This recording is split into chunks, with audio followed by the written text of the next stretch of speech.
Baik, terima kasih atas kesempatannya.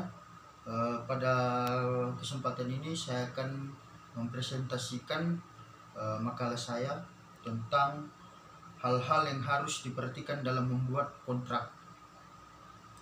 Baik, langsung saja.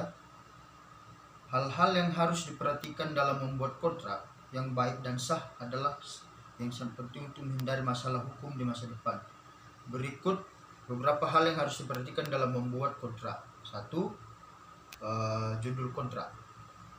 Sebaiknya beri judul yang jelas menggambarkan isi kontrak, seperti kontrak kerja, perjanjian sewa, atau perjanjian jual beli.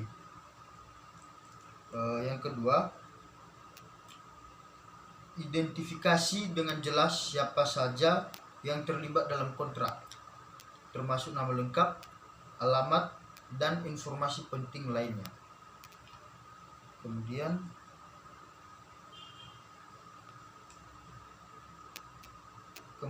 jika pihak yang terlibat adalah badan hukum atau perusahaan, sebutkan nama perusahaan, bentuk badan hukum, alamat, dan nomor identitas yang relevan. Yang ketiga, objek perjanjian. Objek perjanjian ini ada dua bagian. Yang pertama, jelaskan dengan rinci apa yang menjadi objek perjanjian, apakah berupa barang, jasa, atau lainnya. Yang kedua, jika ada spesifikasi terkait kualitas dan kuantitas, pastikan itu tercantum dengan jelas. Yang keempat, tujuan dan cakupan kontrak. Pada tujuan ini, tuliskanlah secara jelas tujuan dari kontrak tersebut dan ruang lingkup yang dicakup. Misalnya, jika kontrak terkait penyediaan barang, sebutkan jenis barang dan jumlah yang akan disediakan. Yang kelima, hak dan kewajiban pihak-pihak terkait. Tentukan hak dan kewajiban masing-masing pihak secara rinci. Ini akan membantu menghindari kesalahpahaman atau ketidaksepakatan di kemudian hari. Yang keenam, jangka waktu perjanjian. Di sini jangka waktu perjanjian ini sangat penting. Jangka waktu perjanjian ini yang dimaksud dengan waktu berlakunya kontrak, misalnya 1 tahun hingga proyek selesai atau sesuai tanggal yang disepakati.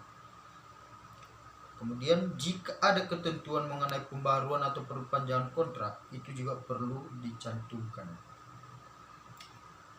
Dan bagian ketujuhnya, harga dan pembayaran. Sebutkan harga yang disepakati dan cara pembayaran, apakah secara tunai, angsuran, atau transfer bank.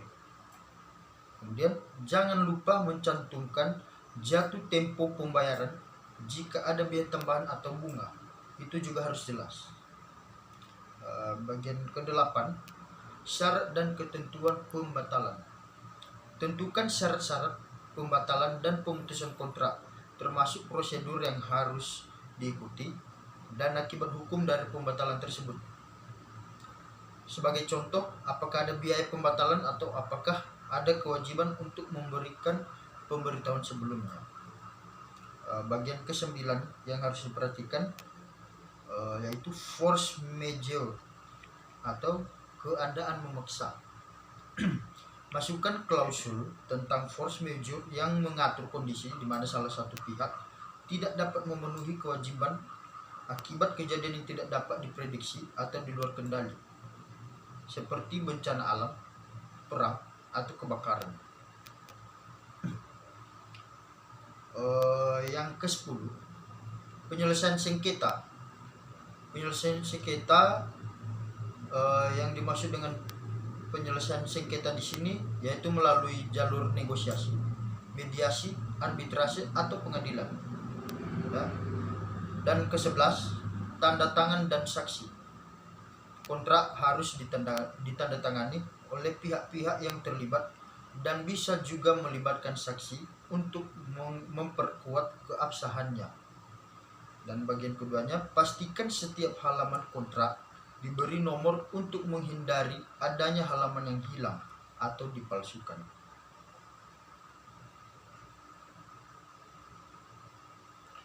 Dan bagian nomor 12-nya, penyesuaian dan perubahan kontrak. Tentukan prosedur untuk perubahan kontrak jika diperlukan. Misalnya, apakah perubahan harus disepakati bersama dan dituangkan dalam adendum kontrak. Dan bagian terakhirnya, peraturan dan ketentuan khusus. Jika kontrak berkaitan dengan hukum atau peraturan khusus, misalnya kontrak kerja, kontrak sewa, kontrak dagang internasional, pastikan peraturan tersebut diikuti dan dicantumkan dalam kontrak. Ya. Dan demikian dari hasil presentasi saya tentang hal-hal yang harus diperhatikan dalam membuat kontrak. Sekian dan terima kasih.